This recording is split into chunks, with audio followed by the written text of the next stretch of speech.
National Weather Service in Mount Holly, New Jersey has issued a severe thunderstorm warning for central Camden County in southern New Jersey, central Burlington County in southern New Jersey, until 9:45 p.m.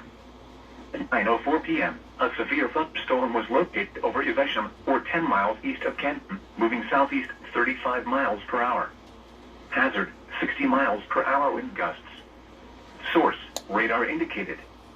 Impact, damage to roofs, siding, trees, and power lines is possible.